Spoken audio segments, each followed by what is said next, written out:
하나님의 말씀은 요한계시록 15장 2절에서 4절 말씀을 제가 봉독해 드리겠습니다. 이것은 하나님의 말씀입니다. 또 내가 보니 불이 섞인 유리바다 같은 것이 있고 짐승과 그의 우상과 그의 이름의 수를 이기고 벗어난 자들이 유리바닷가에 서서 하나님의 검은고를 가지고 하나님의 종 모세의 노래 어린 양의 노래를 불러 이르되 주 하나님 곧 전능하신 이시여 하시는 일이 크고 놀라우시도다. 만국의 왕이시여 주의 길이 의롭고 참되시도다. 주여 누가 주의 이름을 두려워하지 아니하며 영화롭게 하지 아니하오리까. 오직 주만 거룩하시니이다.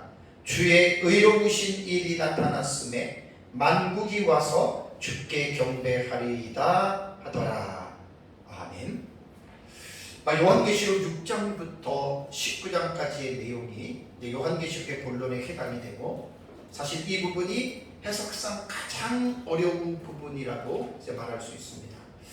약 5개월 전인 제가 5월 8일부터 이제 요한계시록 6장 이후의 내용을 다시 우리 교회에서 설교를 다시는 세 번째 하는 거예요. 세 번째 하는데, 이제 이 내용은 이번에 하는 설교는 그 전에 두 번은 주해 설교라고 이제 1장부터 20장까지 순서적으로 쭉 제가 한 1년씩 설교를 사실 했습니다. 근데 이번에 하는 것은 6장 이후의 내용을 연대기적인 순서로 지금 설교하고 있습니다.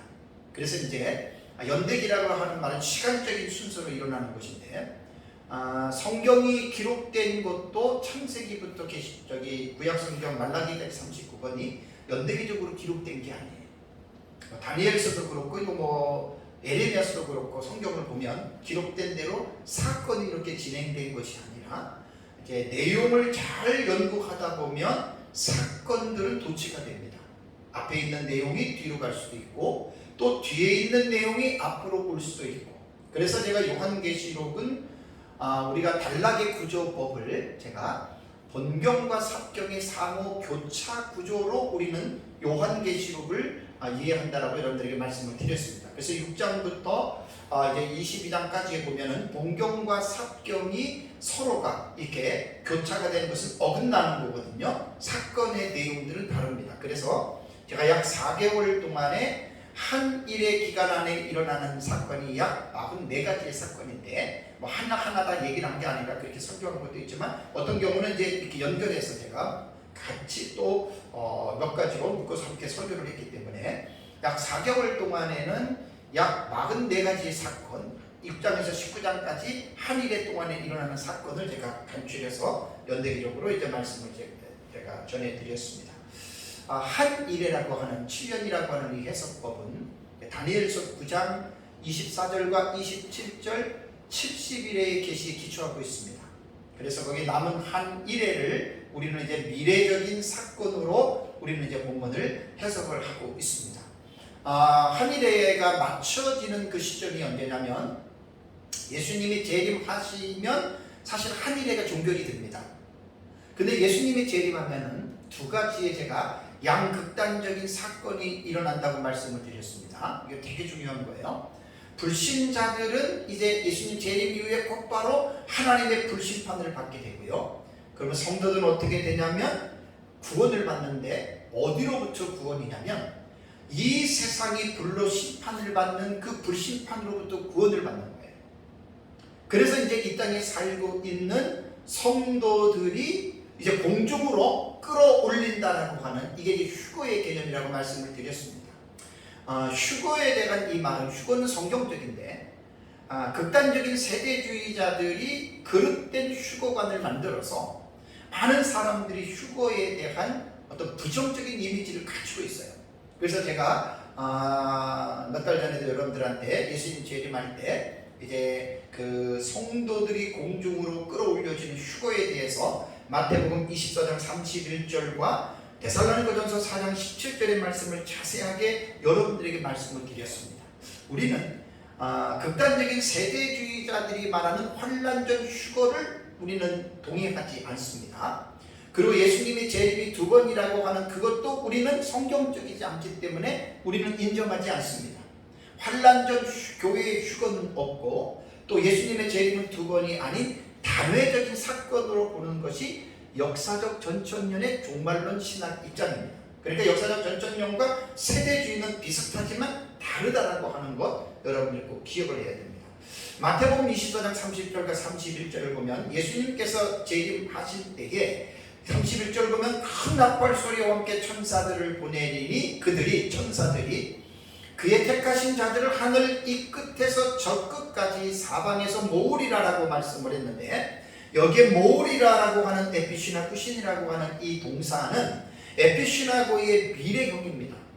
직설법 미래형인데 이게 무슨 뜻이냐면 함께 모으는 것을 말해요.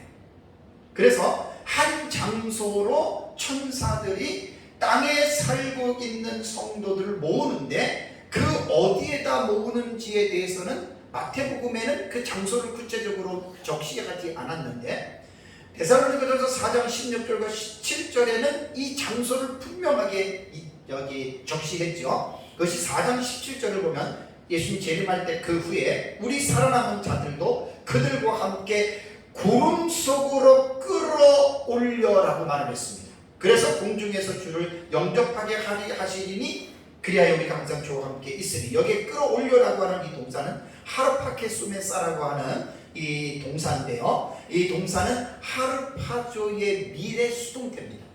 그러니까 성도들이 이제 이 세상에 살아있는 생존한 성도들이 이제 구름 속으로 끌어올려 그들이라고 하는 말은 뭐냐면 예수님 재림할 때 부활하는 존재가 있는데 성도들이 부활 안 합니다. 이 성경은 이것도 얘기를 하면 시간이 길어지는데 순교자들 중에 환란 전에 죽은 순교자들이 이때 그들이 이제 부활을 하는 거예요. 살아남아서. 그러니까 첫째 부활이라고 이야기를 하고 그들과 함께 살아있는 생존 성도들은 변화돼서 올라간다는 말도 본문에는 없어요. 그대로 보면 그 첫째 부활자들이 순교한 그들과 살아있는 성도들이 그들과 함께 구름 속으로 하르파조 끌어올린다는 말입니다.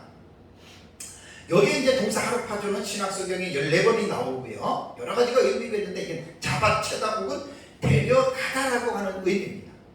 그러니까 마태복음 24장 31절과 그 다음에 데살로니가전서 4장 16절 17절에 나오는 이 에피시나고하고 하르파조의 의미를 두 개를 같이 생각해 보면 예수님 재림할 때 이 땅에 살고 있는 성도들은 공중으로 그들을 끌어올린다는 거예요. 이게 휴거의 개념이에요.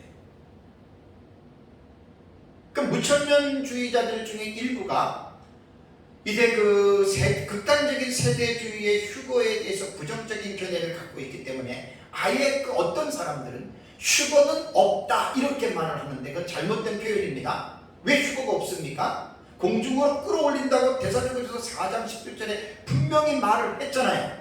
그러니까 세대주의자들이 말하는 그릇된 휴거는 없다라고 말을 해야지 성경에 기록된 휴거라고 하는 이 사건 자체를 무시하면 그 성경을 가지고 계시를 잘못 감하는 어떤 그런 큰 죄를 저지를 수가 있습니다. 그래서 그런 표현들은 피자의 조심을 이제 해야 되는 것이죠. 자, 이제 하디레가 마쳤습니다. 44가지 사건이 이제 마친 거예요. 자, 그러고 나서 이제 곧바로 일어나는 일은 종말론의 시나리오로 볼 때 이 세상에 대한 하나님의 심판이 있습니다. 그래서 제가 지난 3주간 6시간 동안에 지난주까지 이 세상의 심판인 지구가 멸망하는 것에 대한 5가지 본문을 제가 6번에 걸쳐서 설교를 했습니다. 3주 동안에.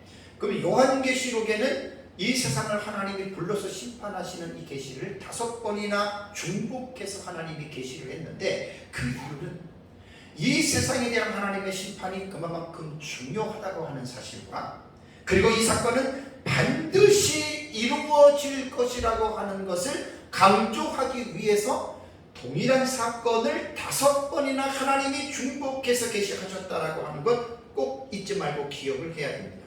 이번 시간에는 이 세상에 하나님의 심판이 내려진 이후에 이제 그리고 나서 이제 종말론 시나리오로 볼 때는 어떻게 해요? 천년 왕국이 이루어지잖아요. 그죠?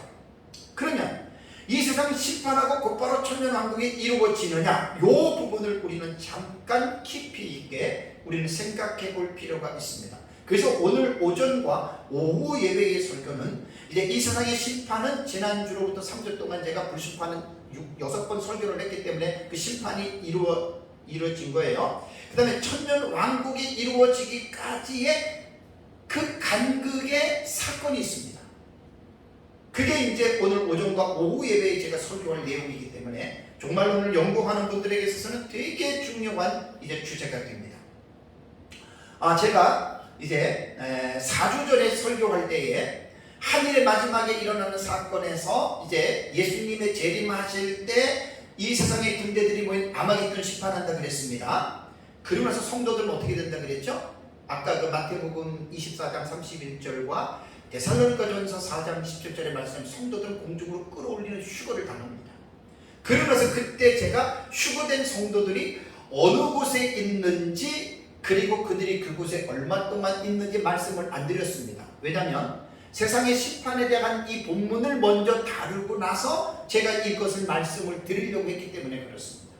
원래 순서적으로 본다면 공중으로 끌어올려 오늘 설교하는 불이 섞인 유리바다 같은 곳에 이 설교를 먼저 하고 그 다음에 이제 그 세상의 멸망이라고 하는 5가지의 본문을 설교를 해야 되는데 그때 제가 잠시 유복한 것은 세상의 심판을 먼저 설교하는 것이 낫겠다 싶어서 5가지 본문을 제가 6시간 동안에 제가 설교를 한 겁니다. 그래서 이제 4주 전에 설교를 여러분들이 기억을 하면서 지금 연결을 시키면 됩니다. 자, 이제 공중으로 휴거가 됐습니다. 성도가 천사들이 그들을 하늘 저 끝 이 끝에서 그들을 함께 모았습니다. 자, 모았다. 그럼 그들이 도대체 어디에 있느냐? 분명히 데살로니가전서 4장에는 공중으로 끌어올린다라고 이야기를 했잖아요. 그래서 이 궁금증을 해결하는 것이 오늘 제가 아까 봉독해드린 계시록 15장 2절과 4절에 있는 내용입니다. 2절과 4절에 있는 내용은 어떤 곳을 말을 하면 불이 섞인 유리 바닷가와 같은 곳이라고 사도 요한이 묘사하고 있죠. 자, 그것은 요한계시록을 우리가 연구할 때는 내용만 볼 것이 아니라 기록된 이 형식상 구조를 먼저 생각을 해야 됩니다. 본문의 내용은 제6막간계시입니다. 그러니까 본경이 아닌 삽경인데 제6막간계시에 속한 건데 이 내용은 7번째 나팔이 불려진 이후에 인터벌이 2번이나 있었다고 했는데 첫 번째 인터벌은 12장, 13장, 14장으로서 제5막간계시가 삽경이라고 했습니다. 그 다음에 15장 1절에 보면은 7천사를 가진 7재앙을 가진 이 천사가 나타나는데 요게 이제 본경에 해당이 되는 거거든요. 그러니까 이제 이것이 7번째 대접이 첫 번째 인터벌을 끝나고 또다시 7번째 나팔이 불렸는데 내용은 나오지 않고 2절과 4절은 또 삽입된 내용이 나오는데 이게 불이 섞인 유리 바닷가의 계시입니다. 그러니까 이것은 인터벌로 본다면 2번째 인터벌이 되는 거죠. 요 불이 섞인 유리 바닷가의 계시가. 그런데 여기서 이제 본문의 내용은 딱 보면은 불이 섞인 유리 바닷가에서 이긴 무리들이 승전가를 부르고 있다라고 하는 내용이 2절과 4절의 내용입니다. 그렇다면 우리가 궁금한 것이 뭐죠? 불이 섞인 유리 바닷가가 어디냐? 그리고 그곳에 올라가서 승전가를 부르는 무리들은 누구이냐?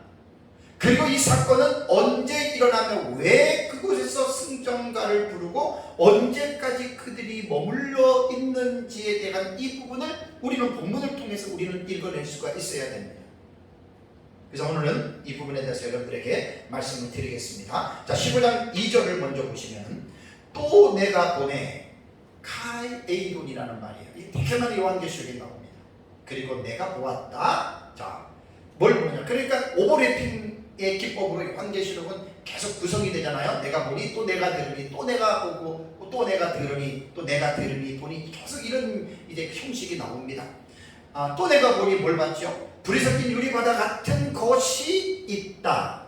그런데 그 뭐라고 묘사를 했습니까? 짐승과 그의 우상과 그의 이름의 수를 이기고 벗어난 자들이 대상이 분명히 명시되어져 있어요. 그들이 어떻게 해요? 유리 바닷가에 서서 하나님의 검은 고를 가지고 3절과 4절을 보면 이제 승전가를 부르는 내용입니다. 그럼 오늘 본문에서 불이 섞인 유리 바다 같은 것이라고 했는데 불이 섞인 유리 바다의 의미를 먼저 우리가 이해를 하고 넘어가는 것이 순서입니다. 자, 여기 보면은 자, 공중으로 휴거된 성도들이 모여 있는 곳이 이곳이라는 말이에요. 불이 섞인 유리 바다 같은 것이라고 했는데 여기 같은 것이라고 하는 이 헬라어는 제가 호수라고 그랬죠. 호수 헬라어라고 호수인데 그 뜻은 뭐뭐와 같이 마치 뭐뭐처럼 이런 뭐뭐 할 때의 이런 뜻으로 부사이면서 이 호수는 종속 접속사의 역할을 합니다. 그러니까 불이 섞인 유리바다 같은 이러한 것이 있는데 그러면 여기에서 요한이 본 것은 불이 섞인 유리바다 같은 것이지 불이 섞인 유리바다가 아닙니다. 왜냐하면 여기에 호수라고 하는 이 부사이면서 종속 접속사는 이 표현을 문장적으로 볼 때는 이것이 비유법입니다. 비유법이라고 하는 것은 수사법의 하나로서 표현하려는 대상을 다른 대상에 빗대어 나타내는 표현 방법을 비유법이라고 하거든요. 그러니까 뭔가 공중에서 모인 무리들을 봤는데 그것을 표현하려고 하는 적당한 언어가 없는 거예요, 사도 요한이. 그래서 마치 그것은 불이 섞인 유리 바닷가와 같은 이렇게 비유법으로서 사도 요한이 이것을 이제 묘사했다라고 하는 말입니다. 그렇다면 불이 섞인 유리 바다라고 하는 것은 도대체 무슨 의미일까? 그러니까 요한계시록은 어떤 사건에 들어가서 해석을 하면 천의 원료를 가지고 있다 그랬습니다. 보는 사람마다 해석들이 다 달라요. 그래서 여기 유리 바다에 대해서는 우선 이제 요한계시록 안에 그렇다면 불이 섞인을 형용하는 수식하는 것을 빼고 유리 바다에 대한 이 내용이 과연 요한계시록에 있을까? 있습니다. 요한계시록 4장 6절을 보면은 하나님의 보좌에 대한 표현을 할 때 보좌 앞에 하나님의 그 보좌 앞에 수정과 같은 유리 바다가 있다라고 하는 말이 계시록 4장 6절에 있어요. 제가 설교할 때 다 말씀을 드렸습니다. 자, 이 유리 바다라고 하는 말은요, 실제로 이 세상의 바다와 같은 곳을 말하는 게 아닙니다. 그러니까 하나님의 보좌 천상에는 마치 이 세상의 바다인데 유리같이 맑은 바다가 있다 그런 뜻은 아닙니다. 다 비유법입니다.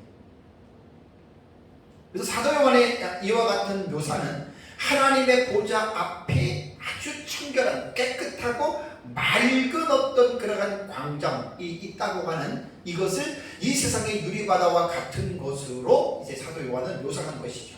그러므로 이 본문에서도 불이 섞인 유리바다 같은 것이 있다라고 하는 이 말씀은 하나님의 보좌 앞에 있는 그 유리바다를 말하는 것이 아니고 유리바다에서 같은 게 아닙니다.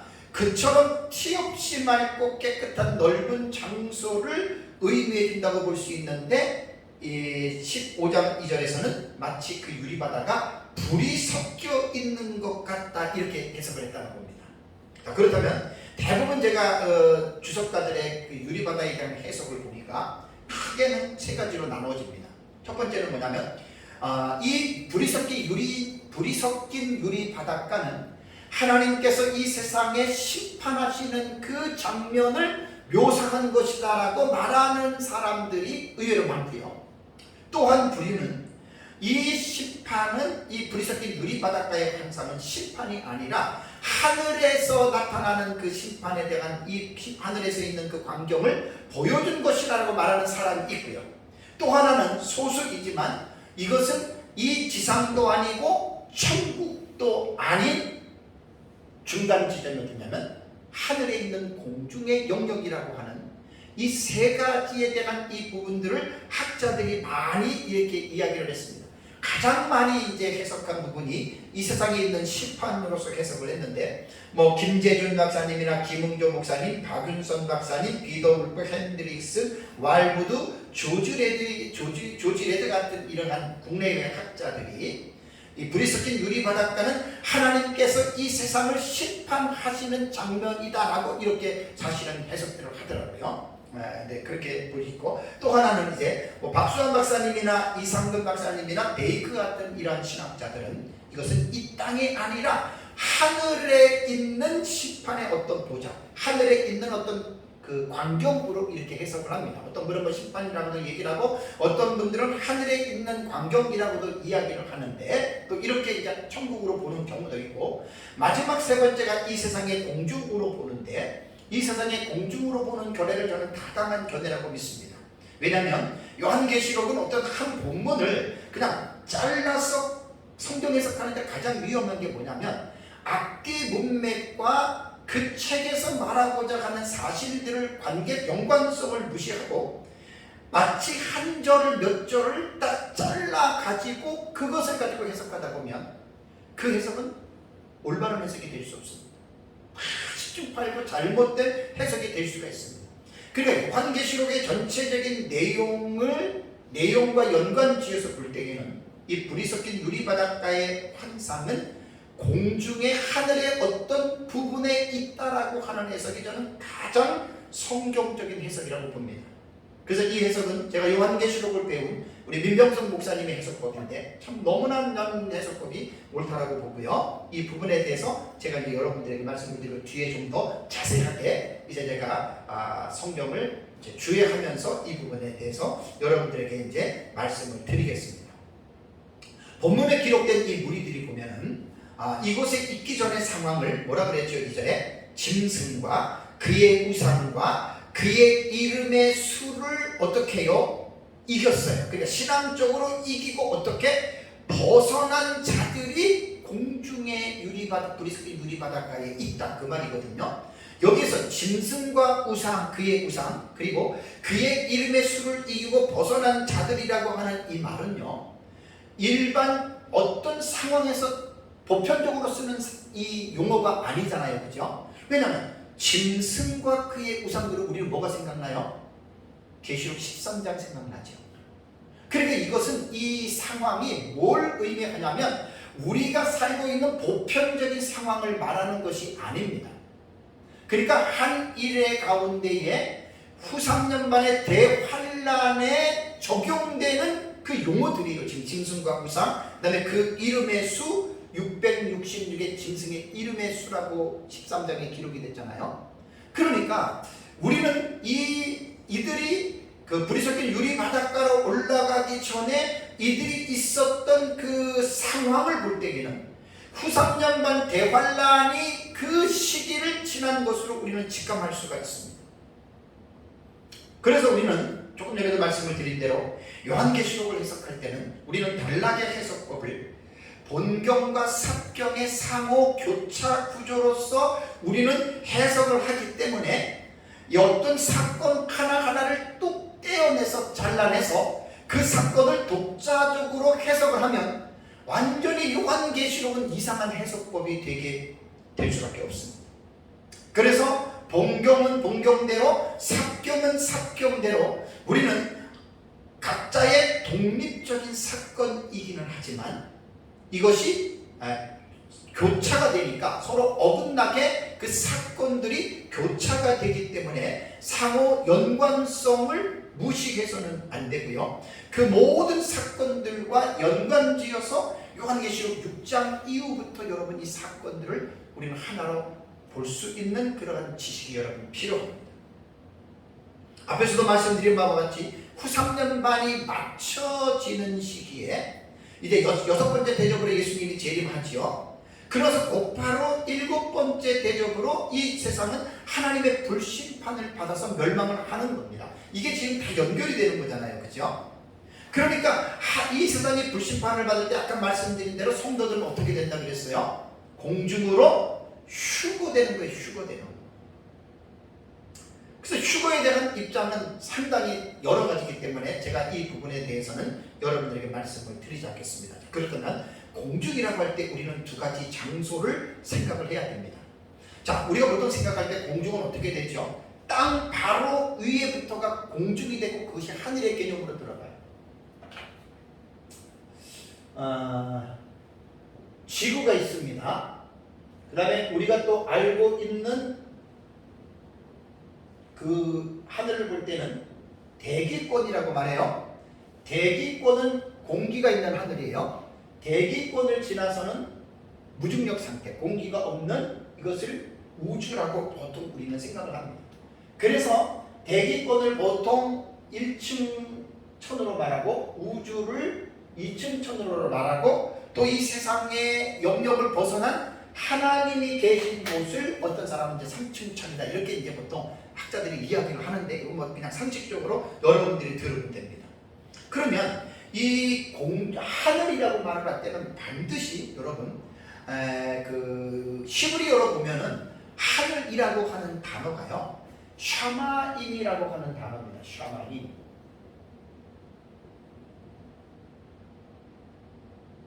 샤마임이라고 하는 단어인데 이 샤마임이라고 하는 단어인데 이것은 임이라고 하는 요 어미가 들어가면 대부분 복수를 말할 때 혹은 쌍수를 말할 때 요 어미가 항상 붙습니다. 임이 붙으면 그건 복수 형태거든요. 근데 샤마임이라고 하는 이 단어 자체가 쌍수입니다. 쌍수. 단수가 아니에요. 그래서 문자적으로는 두 개의 하늘을 말을 하는 거예요. 히브리어로 하늘 샤마임 했을 때 대주 하나님이 천지를 창조했다라고 했을 때는 이게 샤마임이라고 하는 것이 이게 쌍수거든요.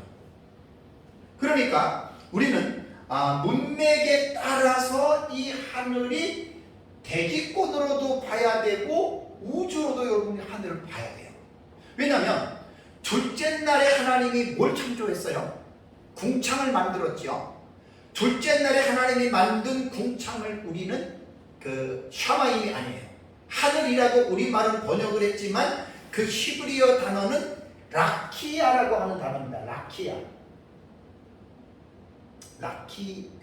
라키아라고 하는 단어거든요. 라키아라고 하는 단어예요. 이 라키아라고 하는 단어가 뭐냐면 이것이 궁창이라고 하는 뜻이 궁창. 요 궁창이라고 하는 말은 뭐냐면 우리말로는 하늘로 번역이 됐는데 이 히브리 원어로 볼 때에는 금속 조각을 두들겨서 이게 피는 것을 라키아라고 말을 하거든요. 그런데 여기에서 보면은 이 둘째 날에 하나님께서 궁창을 만들었고 그 궁창을 하늘이라고 칭했잖아요. 그렇죠? 여기서 말하는 것은 금속의 물질을 펴는 것이 아니라 확장된 것을 말하는 거예요. 그러니까 태초에 하나님이 첫째 날에 만든 우주는 그때는 첫째 날에는 대기권이 없었잖아요. 둘째 날에 하나님이 만든 이 궁창은 대기권인데 이때 둘째 날에 대기권을 하나님이 구분을 만드신 거예요. 그러니까 하나님이 창조하신 이 세계를 창세기 1장을 연구하면 이러한 개념이 나온단 말이에요. 그러니까 우리가 공중이라고 말을 할 때는 그 공중을 대기권의 하늘이냐 아니면 대기권을 벗어난 우주에 속한 하늘이냐를 문맥을 통해서 여러분 우리는 읽어내야 됩니다. 이 성경 해석법에서 상당히 중요한 거거든요. 똑같은 단어라도 이 샤마임이라고 하는 단어가 대기권을 말할 수도 있고 우주를 말할 수도 있다는 말이에요. 왜 제가 이 부분에 대해서 여러분들에게 말씀을 드리냐면 불이 섞인 유리바다 같은 것을 우리는 공중이라고 얘기를 했습니다. 이 세상도 아니고 천국도 아니에요. 제3의 지역이 어디냐면 그것이 공중이에요. 그렇다면 공중은 대기권이냐 아니면 우주냐? 대기권은 제한이 되어져 있잖아요. 우주는 끝이 있지만 인간이 끝을 발견하지 못할 정도로 엄청나게 넓어요. 그러니까 이 장소를 말을 할 때에는 이것이 대기권일까 아니면 우주일까에 대한 이 부분이 나오는데 여기서는 정확하게 답을 할 수가 없는 게 이것은 성경에 없기 때문에 우리가 말을 할 수가 없어요. 이것은 어디냐면 하나님에게 달려있는 주권의 문제이기 때문에 우리는 이것 가지고 뭐 대기권이냐 우주냐 왈가왈부할 필요는 없습니다. 중요한 것은 뭐냐면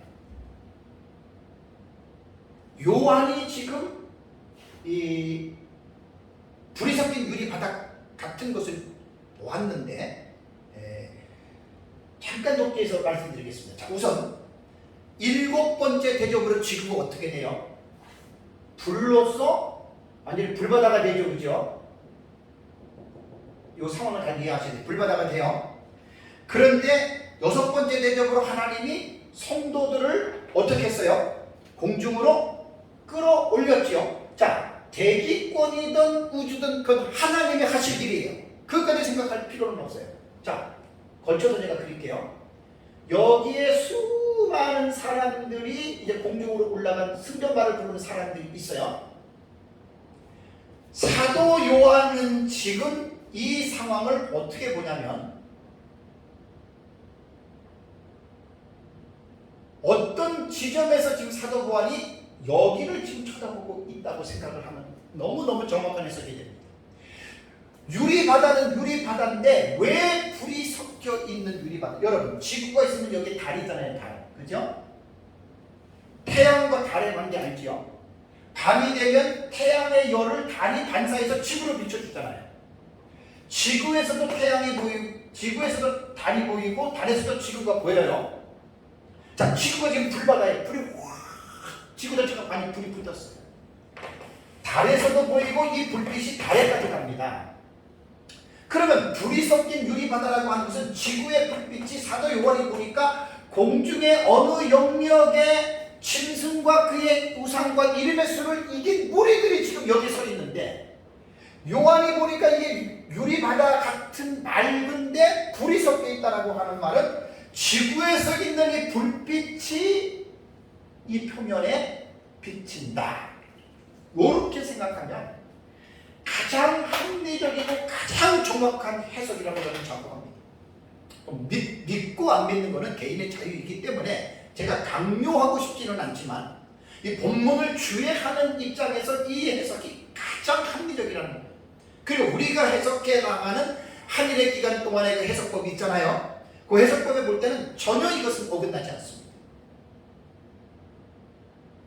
참, 그래서 이제 지구의 불빛이 올라가서 공중에 비치는, 그래서 이제 사도 요한은 그 모습을 불이 섞인 유리바다 같은 곳 이렇게 표현했다.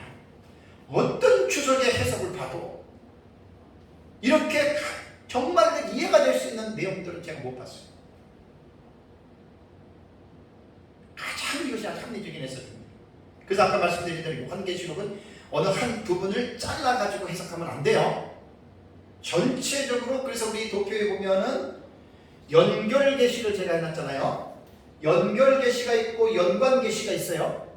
연결계시는 세 가지 일곱 시리즈, 일곱 인, 일곱 나팔, 일곱 대접. 일곱 인에 일곱 나팔과 일곱 대접이 연결이 된 거고, 연관계시는 일곱 인, 나팔, 대접 이외에 삽경들의 내용이 연관된 계시라고 제가 이렇게 이름을 붙입니다. 그러니까 절대로 계시록은 사건 하나하나를 독립시켜가지고 다른 사건과의 무관한 가운데로 해석하면 잘못 해석한 겁니다. 다 연관이 되어져 있다라고 하는 사실을 여러분 꼭 기억을 해야 됩니다. 그렇다면 불이 섞인 유리 바닷가에 서 있는 승전가를 부르는 그들은 누구입니까? 대상을 우리는 성경을 통해서 알아내야 됩니다. 자, 2절을 보니까 아까 말씀드린 대로 짐승과 그의 우상과 그의 이름의 수를 이기고 벗어난 자들 그랬죠. 여기에서 이기고 벗어난 자들이라고 하는 헬라어 원문에를 보면은 니콘타스라고 하는 이 동사거든요. 이 단어는 전에도 많이 말씀드린 대로 니카오라고 하는 단어에서 왔다고 했는데, 니카오는 이기다라는 뜻입니다. 이기다. 그러니까 여기에 니카오라고 하는 이 단어는 신약 성경에 28번을 사용을 했는데 거의 항상 하나님 또는 그리스도와 혹은 이에 대항하는 마귀 세력들과의 투쟁을 전제로 이겼을 때 이 니카오라고 하는 단어를 씁니다. 어떤 거는 현재 혹은 분사형으로 또 이렇게 써 있고요.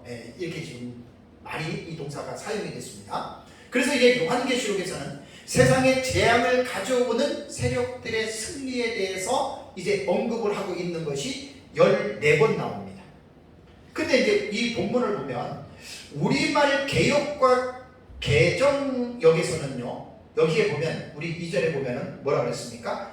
벗어났다는 말이 있잖아요. 그죠? 근데 이게 우리말 성경에만 있지 원문에는 벗어났다라고 하는 단어가 없어요. 그냥 이긴 자들이 이렇게만 나오고 있는 거예요. 그 한번 생각해 보십시오. 왜 우리말 성경에는 원문에도 없는 벗어났다라고 하는 의미를 삽입을 했겠습니까? 간단하죠. 이들이 짐승과 우상과 그리고 그의 이름의 수에서 이기고 그곳에서 있는 것이 아니라 그것을 장소를 떠났다는 거잖아요. 그죠? 그래서 다른 장소에 있다고 하는 것을 강조하기 위해서 독자들이 조금 더 쉽게 이해하기 위해서 원문에 없는 벗어났다라고 하는 의미를 삽입을 한 거예요. 아까도 말씀드린 대로 짐승과 그 우상과 그의 이름의 수라고 하는 말은, 짐승은 적그리스도를 말을 합니다. 적그리스도를 인류 종말의 사회는 우상을 만들어 놓고 적그리스도를 메시아로 숭배하는 사회가 된다 그랬죠. 그리고 이것은 후 3년 반이 될 때 우리는 후 3년 반을 대환란으로 보는데, 이때의 적그리스도와 그 다음에 거짓 선지자가 13장에 땅에서 올라오는 짐승이 거짓 선지자거든요. 거짓 선지자는 적그리스도의 시종입니다. 그리고 또 요한계시록 17장에 나오는 음녀 있잖아요. 포르네 음녀라고 하는 진리에서 타락하고 변질된 무리가 이제는 하나의 종교 통합을 이루어서 이 음녀의 무리들도 적그리스도의 하수소에 있는 거예요. 그래서 이제 계시록 13장을 보면은 거짓 선지자가 짐승의 우상을 만들고 온 세계 사람들에게 그 우상을 경배하라라고 이제 하는 것들을 우리는 성경을 통해서 보았습니다. 그래서 후 3년 반이 되면은 완전히 이 짐승의 표를 주면서 적그리스도의 우상에게 경배하는 것들 아주 강제성을 띠고, 이때 거부하는 자들이 많이 죽는데 이때는 성도들입니다. 성도들은 대환란을 통과하는 겁니다. 그래서 이제 여기에서 모든 성도가 다 당하는 게 아니라, 이제 다시 한번 생각해 보면 후 3년 반 대환란에 머리털도 상치 않는 사람들이 있어요. 그 사람들은 이 땅의 예비처에서 하나님이 보호하시고 숨겨주는 무리가 있습니다. 그러니까 그 예비처에 들어가지 못한 여자의 남은 자손들, 그들이 이제 말씀 안에서 성령으로 충만하게 살지 않고 있다가 그들이 후 3년 반 대환란에 떨어지는 거예요. 이 두 무리는 꼭 여러분들이 잘 기억을 해야 합니다. 그러니까 여기에 보면은 짐승과 그의 우상과 그의 이름의 수를 이기고 벗어난 자들이라고 했으니까 한 해 동안에 혹은 후 3년 반 동안에 이러한 그 신앙적인 박해를 통해서 죽지 않고 살아났던 사람들이 있어요. 그래서 요한계시록을 연구할 때에는 중요한 게 뭐냐면, 도표에 있잖아요. 예비처, 여자의 남은 자손들, 유대인의 남은 자손들, 요 세 부류는 요한계시록에서 꼭 기억을 해야 됩니다. 요 사람들이 죽지 않고 생존한 사람들이 지금 어떻게 해요? 공중으로 올라갔고 또 한 부류를 여기에서 추가해야 됩니다. 여기에 불이 섞인 유리바닷가에서 찬송하는 이 부류 중에 추가해야 될 대상이 누구냐면은 환난 전 순교자들과 환난 중에 죽었던 순교자들, 이들은 첫째 부활자들이에요. 해 아나스타시스 해 프로테, 이는 첫째 부활이라, 사람으로서의 첫 번째 영원한 부활에 이루어진 이 첫째 부활자가 환난 전 순교자와 환난 중 순교자 두 부류로 갈라지는데, 이 내용은 계시록 20장 4절에 매우 생생하게 이들에 대해서 묘사하고 있습니다. 그러니까 불이 섞인 유리 바닷가에 올라가 있는 이들은 누구냐? 예비처에 있는 성도들, 여자의 남은 자손들 중에 죽지 않고 생존한 사람들, 다음에 유대인의 남은 자들 중에 죽지 않고 생존한 자들인데, 이들은 생명책에 기록된 게, 유대인들이 다 구원받는 게 아니에요. 생명책에 기록된 살아있는 그들, 그 다음에 첫째 부활자들, 이 네 부류의 성도들이 지금 불이 섞인 유리 바닷가에 지금 올라가 있다라고 하는 말입니다. 다음에 네 번째는 유리 바닷가에서 부르는 승전가가 있습니다. 3절을 한번 볼까요? 3절을 보시면 하나님의 종 모세에게 노래, 어린 양의 노래를 불러 이르되 라는 말이 있습니다. 그러면서 이제 그 노래에 대한 이 내용들이 쭉 나오는데요. 여러분, 이것을 그냥 단순히 이론적으로 생각하지 말고 여러분 이걸 한번 실제적으로 생각해 봅시다. 자, 한 일회가 진행이 되고 후 3년 반의 대환란의 기간이 있었습니다.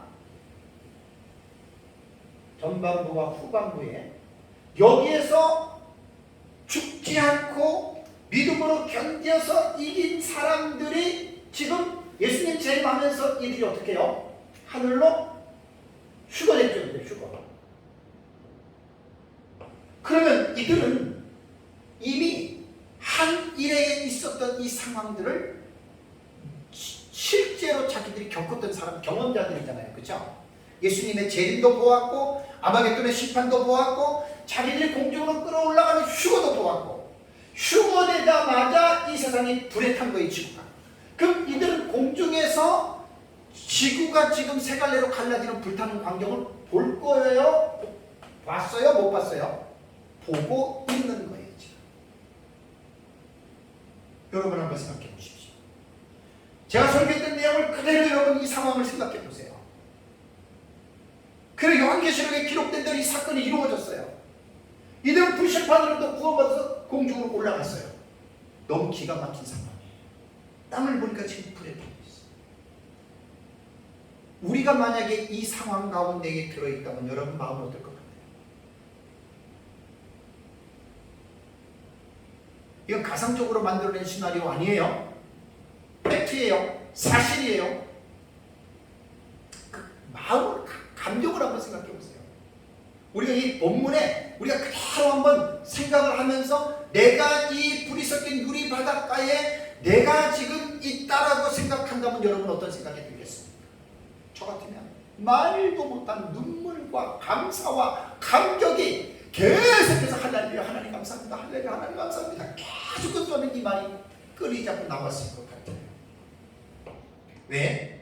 저는 지금까지 관계식으로 여러분들의 설교를 하면서 단순히 지금까지 설교했던 내용을 지식적으로 설교한 게 아니에요. 저는 이 사실을 100% 믿습니다. 누가 뭐라 그래도 이렇게 일어날 사실을 저는 분명하게 믿습니다. 자, 이렇게 믿고 살아가는 것이 제 믿음인데 이것이 사실로 이것이 이루어졌다라고 하는 것을 내가 두 눈으로 목도했다면 제 마음이 어떨 것 같아요? 저는 목사로서 가장 행복하다고 느낄 겁니다. 야, 이렇게 이 사실을 나는 믿고 설교하고 가르치고 나는 믿었는데 이것이 이루어진 것을 볼 때 나는 하나님의 신실하심에 나는 감탄할 겁니다. 하나님은 약속하신 것에 대해서는 신실하십니다. 무슨 일이 있어도 하나님의 약속은 100% 성취가 됩니다. 이렇게 될 것이라고 한 말씀이 그대로 이루어지는 것입니다. 그러니까 불이 섞인 유리 바닷가에 있는 사람들은 제가 지금 설교하고 있는 이 모든 환란들을 다 두 눈으로 직접 목도하고 겪었던 사람들로서 이들이 이제 불이 섞인 유리 바닷가로 휴거돼서 그 세상에 불타는 것을 볼 때 얼마나 감격과 얼마나 마음이 기뻤겠습니까? 그래서 3절을 보니까 하나님의 종 모세의 노래, 어린 양의 노래를 이들이 부르기 시작합니다. 여기서 하나님의 종 모세의 노래와 어린 양의 노래를 두 종류라고 말하는 신학자도 있고 한 종류로 말하는 신학자도 있는데 저는 한 종류로 보는 것이 옳다라고 봅니다. 왜냐하면 모세의 노래가 곧 어린 양의 노래로 생각을 하면 되는데 이 두 가지는 사건은 다르지만 의미는 같다라고 하는 거 아닙니다. 뭐냐면 모세가 출애굽할 때 이스라엘 백성들은 뒤에서 쫓아오는 애국 군대와 앞에는 홍해 바다가 지금 막혀있고 가만히 있으면 애국 군대에서 죽임을 당할 수밖에 없는데 하나님은 모세에게 지팡이를 내밀라고 했고 그래서 홍해 바다가 갈라졌고 이들은 홍해 바다를 지금 이 기적이잖아요. 바다가 갈라지는 거 봤습니까? 그리고 바다가 유지같이 돼서 이스라엘 200만 명이 되는 백성들이 그 홍해 바다를 건넜습니다. 이게 구원으로 보는 거잖아요. 그리고 이스라엘 백성들이 건너고 나서 애국 군인들이 다시 홍해 바닷길로 쫓아왔을 때 모세가 지팡이를 거두니까 어떻게 됐어요? 다시 바닷물이 합해졌죠. 그 그때 애굽에 있는 애굽의 군인들이 쫓아오는 애굽 군대들은 다 바닷물에 빠져서 죽었습니다. 자, 이스라엘 백성들은 그 사실을 직접 두 눈으로 지금 보고 있는 거예요. 그 감격이 어땠을 것 같아요? 그래서 출애굽기에 보면은 감격의 찬송을 이들이 부르잖아요. 출애굽기에서. 그게 15장에 기록됐어요. 15장. 자, 이러한 구원에 대한 감격을 이 땅에서 두 눈으로 직접 목도했던 이스라엘 백성들의 모세의 노래와 지금 어린 양의 노래라고 하는 말은 뭐냐면, 지금 불이 섞인 유리 바닷가에 휴거된 이 사람들은 누구의 공로로 이들이 지금 불심판으로부터 구원을 받았습니까? 어린 양 예수 그리스도의 공로로 이들은 값없이 구원을 받은 거예요. 이들이 뭐 세상에서 뭐 착하게 살았고 구원받으려고 열심히 노력했고 뭐 교회 열심히 다니면서 헌금도 하고 뭐 전도도 많이 했고 그 행위 때문에 이들이 휴거된 게 아니에요. 전혀 그것하고는 상관이 없어요. 어린 양의 그 보혈의 공로를 믿음으로, 그 어린 양의 그 값없는 은혜로 말미암아 이들은 지금 지구의 불신판으로부터 예수님 때문에 구원받은 거예요. 그래서 모세의 노래, 어린 양의 노래는 상황은 두 가지의 상황이지만 두 가지의 노래는 아닙니다. 공통점이 뭐죠? 모세의 노래와 어린 양의 노래는 구원을 받았다라고 하는 감격입니다. 구원을 받았다는 것. 우리가 살고 있는 이 시대에 정말 예수님이 재림한다면 우리가 정말 배우는 요한계시록처럼 한 일 동안에 깨어서 우리가 믿음으로 기도하고 전도 없고 흠도 없이 살아가고 말씀과 성령으로 충만하게 살아가다가 예수님 재림하면 우리가 바로 이 부류에 속할 수 있다라고 하는 사실. 요한계시록은 단순히 지식으로 배우는 게 아닙니다. 언제인지 모르지만 예수님 재림 때가 임박하거든요. 실제적으로 나타나거든요. 그럼 예수님 재림의 때에 살고 있는 성도들은 이 말씀을 모르면 절대가 안 돼요. 분명하게 기억해야 되고 이러한 소망을 가져요. 이게 불이 섞인 유리바닷가가 이런 배경에서 나오는 거예요. 유리바닷가에서 부르는 승전가의 노래를 한번 볼까요? 3절 보면은 그 아랫단부터 보겠습니다. 주 하나님 곧 전능하신 이시여 하시는 일이 크고 놀라우시도다. 만국의 왕이시여 주의 길이 의롭고 참되시도다. 4절에 주여 누가 주의 이름을 두려워하지 아니하며 영화롭게 하지 아니하오리이까. 오직 주만 거룩하시니이다. 주의 의로우신 일이 나타났음에 만국에 와서 주께 경배하리이다 하더라. 이게 불이 섞인 유리 바닷가에서 네 부류의 구원받은 성도들이 첫째 부활 때까지 포함이 되는 거예요.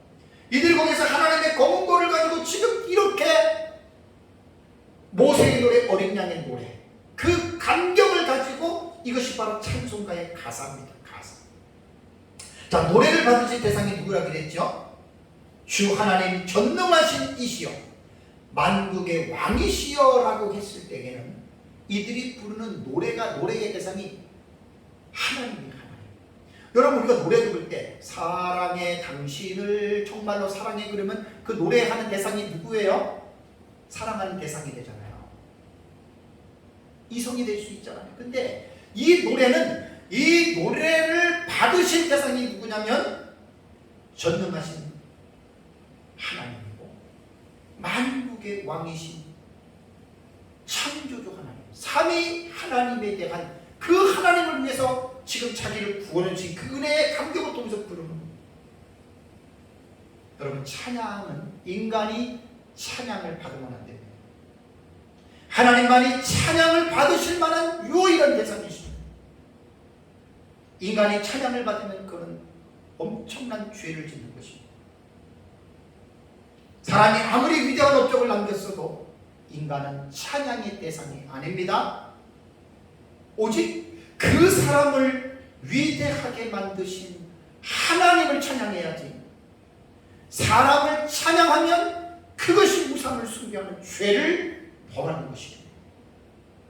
그래서 여기서 브리스tin 유리바닷가에서 찬양을 불렀던 이 무리들은 인간을 향한 찬양이 아니라 하나님을 향한 이 찬양을 불렀다는 것이고요. 여기에 반주하는 악기가 보면 하나님의 검은 거, 이 키다라라고 하는 이 단어는 하프 혹은 수금, 검은 고 이렇게 번역이 되는데 신약 성경에는 네 번 나와요. 고린도전서에 한 번 나오고 요한계시록에 3번 나옵니다. 근데 안타깝게도 이 키다라는 어떠한 검은 고인지 어떠한 악기인지는 우리는 알 수가 없어요. 더 이상 알 필요 없어요. 그냥 그렇게만 하고 넘어가면 됩니다. 자, 노래 가사의 내용을 잠깐 여러분에게 말씀을 드리겠습니다. 여기 보면은 첫 번째 뭐라고 했습니까? 하시는 일이 주 하나님과 전능하신 이시여, 이게 이제 찬송의 대상이고요. 그 다음에 뭐라고 그랬어요? 하시는 일이 크고 놀라우시도다. 자, 하시는 일이 크고 놀라우시도다. 여기에 놀라우시도다라고 하는 이 다우마스토스라고 하는 이 동사는요, 이 다우마족에서 유래가 됐는데 뭐 놀라운, 기이한 이런 뜻입니다. 그런데 이 다우마스토스는 신약 성경에 6번이 나오는데 이 내용들이 어떻게 나오냐면 모두가 다 인간이 이해할 수 없는 아주 기이한 일들에 대해서 다 사용이 됐습니다. 마태복음 21장 42절, 마가복음 12장 11절, 요한복음 9장 30절, 베드로전서 2장 9절, 계시록 15장 1절, 그 다음에 3절. 이 다우마스토스라고 하는 이 동사가 다 그렇게 사용이 됩니다. 그러니까 불이 섞인 유리바닷가에서 하나님의 검은고를 가지고 노래하는 이들은 하나님께서 행하신 그 크고 놀라운 일에 대해서 도무지 말로 형용할 수 없는, 사람이 이런 일을 할 수 있겠어요? 사람이? 여러분, 사람이 이렇게 하기 어림도 없습니다. 다음에 두 번째 찬송가 가사가 뭐죠? 주의 길이 의롭고 참되시도다. 3절 하반절에 있잖아요. 자, 주의 길이 의롭고 참되심이라고 말을 했는데 이 주의 길은 뭐죠? 주님께서 행하시는 일입니다. 곧 하나님께서 계획하시고 그 계획하신 일들이 성취가 되었다. 그러니까 요한계시록에서 우리가 말씀을 받지만 이 마지막 시대에 살았던 성도들은 이 요한계시록의 내용을 알고 있었던 사람들이거든요. 그들은 제가 지금 말씀드린 대로, 제가 설교하는 대로 이렇게 지금 믿고 있는 성도들이에요. 그들이 믿었는데 결국은 어떻게 됐어요? 예수님 재림할 때 성도들은 그 일이 이루어졌잖아요. 그러니까 주의 길이 의롭고 참되시도다라고 고백할 수밖에 없는 거예요. 우리가 성경을 읽을 때에 이론적으로 지식적으로 읽는 것이 아니라 삶으로 읽어야 되고 분명한 사건으로 우리는 성경들을 읽어낼 수 있어요. 하나님이 그냥 우리에게 지나가는 말로 하시는 말씀이 아니라 분명히 요한계시록 기록된 이 사건은 분명하게 일어날 것이다.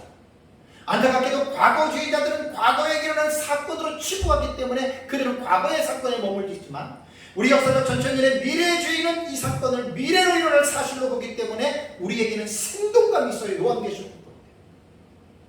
과거주의자들은 생동감이 없고 이미 끝난 것이라고 치부해버리지만 우리 미래주의는 앞으로 일어날 사실이기 때문에 기대감도 있고 생동감이 넘친다는 말이에요.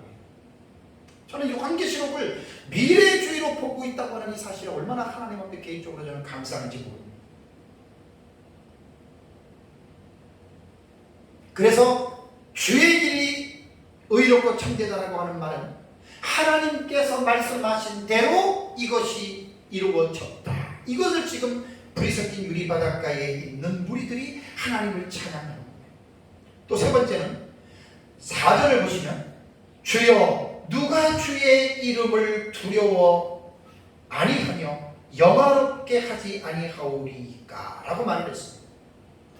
이들은 지금 이 하나님이 계획하시고 성취하신 이 사실들로 인하여 주의 이름을 두려워하면서 주의 이름을 영화롭게 하는데, 이렇게 위대하신 하나님을 누가 두려워하고 누가 영화롭게 하지 아니하겠습니까? 지금 그런 말을 지금 하고 있는 거예요. 두려워하다라고 하는 이 포베오라고 하는 이 동사는요, 존경하다 혹은 경외하다라고 하는 뜻이고요. 영화롭게라고 하는 이 동사는 독사조라고 하는 말은 찬양하다라고 하는 말이고 영화롭게 한다라고 하는 그러한 뜻입니다. 왜 우리가 하나님을 두려워하고 왜 우리가 하나님을 영화롭게 해야 되는지 아십니까? 뭐 그분이 돈 좀 몇 푼 준다고, 그분이 좀 내 사업이 좀 잘 되겠다고, 그분이 좀 우리 가정을 좀 잘 되게 해줬다고 그래서 우리가 하나님을 두려워하고 하나님을 영화롭게 하는 게 아니에요. 바로 앞에서 말씀한 대로 하나님께서 하시는 일이 크고 기이하시고 그리고 주의 일이 의롭고 참되시기 때문에 그래서 하나님의 이름을 두려워하고 하나님의 이름을 영화롭게 해야 된다라고 하는 말씀입니다.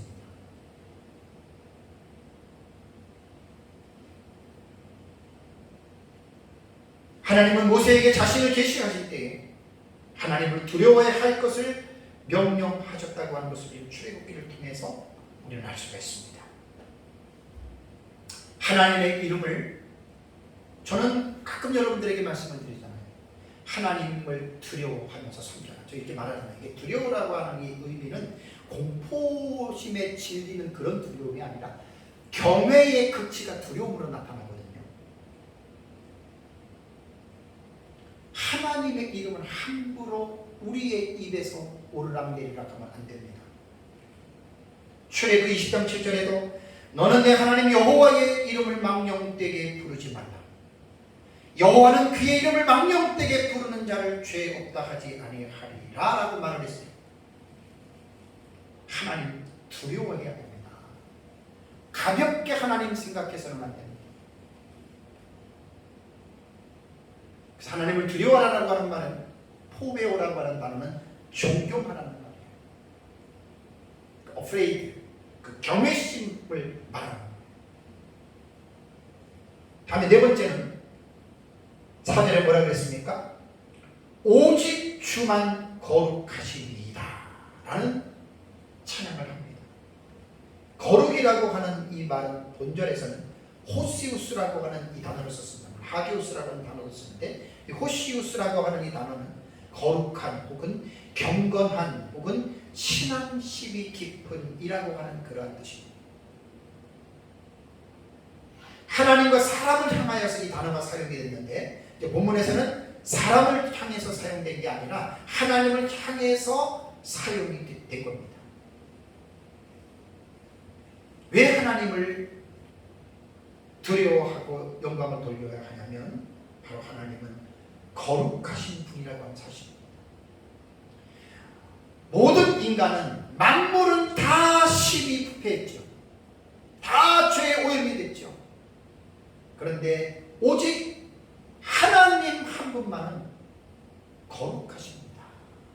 이 거룩이라고 하는 말은 히브리어로 카도시라든가 그다음에 헬라어로는 하기오스라고 하는 특히 히브리어의 개념이 참 좋아요. 카도시, 카다시, 명사형, 동사형으로 나오는데 이 거룩이라고 하는 이 명사의 형은 세상 범속으로부터 구분이 되고 분리가 되는 거예요. 왜 하나님이 내가 거룩하니 너희도 거룩하여야 된다라고 말씀하시려 하십니까? 하나님은 세상으로부터 구별되고 구분된 분이잖아요. 그러니까 성도는 세상에 살지만 세상으로부터 분리가 되고 세상으로부터 구분이 되는 것이 이게 성도예요. 우리가 성도라고 하면서 이 세상에 속해서 세상과 같이 먹고 마시고 세상 속에 빠져 있다면 그건 성도라고 부를 수가 없는 거예요. 거룩한 삶이 아니에요. 오직 주만 거룩하다. 그러니까 이 불이 섞인 유리 바닷가에서 구원받은 이 성도들이 뭘 생각했겠습니까? 우리는 다 구원받았어도 인간은 전적 타락한 존재이기 때문에 우리 안에는 말도 못한 부끄러운 죄악된 이러한 찌꺼기들이 얼마나 많이 있습니다. 그러나 하나님은 인간이 아니시기 때문에 오직이라는 원리를 썼습니다. 오직 주님만 거룩하신 분입니다. 시간이 되면 이 부분을 좀 풍성하게 말할 수 있는데 넘어가고 마지막으로 두 번째죠. 자, 주의 의로운 일이 나타났다. 4절을 보니까 거룩하시니라 한 다음에 뭐라 그랬습니까? 주의 의로운 일이 나타났으네 그랬습니다. 이게 지금 찬양의 가사예요. 불이 섞인 유리바닷가에서 키다라 그 수금을 가지고 지금 하나님을 구원받은 사람이 찬송하는 찬송가의 가사 내용입니다. 그냥 목소리로 흥얼흥얼 되는 게 아니라 의미를 가지고 지금 하나님을 찬송하는 주의 그 이로운 일은 하나님의 구원입니다. 또 하나는 하나님의 심판입니다. 하나님은 공의의 하나님이십니다. 공의의 하나님이시기 때문에 지금 지구를 불러서 심판하는 것도 하나님의 공의고 또 택한 자들을 구원하시는 것도 하나님의 공의의 기반이 됩니다. 이것이 하나님의 의라는 거예요. 마지막 6번째는 뭐지요? 찬양 가사 속에 만국이 와서 주께 경배하리이다. 이 경배하리이다라고 하는 말은 제가 많이 말을 했습니다. 프로스키레오라고 하는 이 헬라어 단어는 예배하다라는 뜻입니다. 경의를 표하다라고 하는 말입니다. 그래서 이 프로스키네오는 프로스라고 하는 이 단어는 뭐뭇을 향하여 전치사 역할을 하면서 그 다음에 퀴네오는 입을 맞추다. 그러니까 하나님을 향하여 입을 맞춘다. 이게 예배입니다. 예배. 만국은 불신자는 이리 심판받았습니다. 천하만국에서 구원받은 이 사람들이 불이 섞인 유리 바닷가에 있는 이들이 하나님을 경배하고 있다는 사실. 놀랍습니다. 이 본문을 한번 묵상해 보십시오. 예수님 재림할 때 내가 산다는, 내가 과연 이 복된 이 장소에 내가 있을 수 있을까? 그건 뭐 우리 행위가 아니에요. 늘 깨어서 우리가 거룩한 삶으로 사는 것밖에 없어. 신부단장 이거밖에 없어. 사랑하는 성도 여러분, 계시록 15장 2절과 4절에 불이 섞인 유리 바닷가의 환상은 7번째 대접의 심판이 이르기 이전에 이 땅에 생존한 성도들이 휴거되어 공중의 한 장소에 머무는 것을 보여주는 계시입니다. 이 계시는 인류 종말에 이 세상이 불심판으로 멸망을 받을 때 하나님께서는 자기 백성들을 그 불심판으로부터 구원하여 공중의 어느 한 장소에 안전하게 그들을 보호해 주신다고 하는 약속으로서 우리는 믿어야 되고, 하나님은 이 약속을 온전하게 성취하십니다. 그래서 이들은 예비처에 있는 사람들, 또 여자의 남은 자손들로서 죽지 않고 살아있는 자들, 혹은 유대인들의 남은 자손들로서 이들도 생명책에 기록된 자들 가운데 죽지 않고 살아남고, 그 다음에 두 부류의 순교자들이 이 불이 섞인 유리 바닷가에서 하나님을 승전가의 찬송을 부를 수가 있다. 이 네 부류의 사람들의 공통점이 뭐지요? 다 이긴 자들이라고 하는 사실을 기억하십시오. 요한계시록 2장과 3장에 에서버두 사빌라 7교회 교회를 향해서 공이 빼놓지 않고 하신 말씀이 두 가지가 있어요. 첫 번째는 귀 있는 자는 성령이 교회들에게 하시는 말씀을 들을지어다라고 하는 말씀과, 또 하나는 이기는 자라고 하는 권고의 말씀이 모든 7교회에 다 들어가 있습니다. 이것은 어느 시대든지 간에 교회가, 성도가 반드시 이 두 가지는 어느 시대든지 간에 잊지 않고 살아야 돼요. 이기는 신앙생활 하십시오. 예수님 재림 때만 이기는 것이 아니라 지금 이 시대에도, 어느 시대에도 우리가 이 세상에 살지만 세상에 속한 자들이 아니기 때문에 이 세상에 죄와 싸워서, 마귀와 싸워서 여러분 우리는 이기는 자들이 되어야지 지는 자들이 되어서는 안 됩니다. 어떤 시대든지 간에 교회 성도들은 항상 니콘티, 이기는 자가 되어야 됩니다. 이기는 자. 그래서 저도 여러분들도 언제인지는 모르지만 우리는 항상 이기는 삶으로 예수님의 재림을 기다리면서 승리하는 삶을 살아가시기를 주님의 이름으로 축복합니다. 다 같이 함께 말씀을 생각하면서 우리 기도하겠습니다.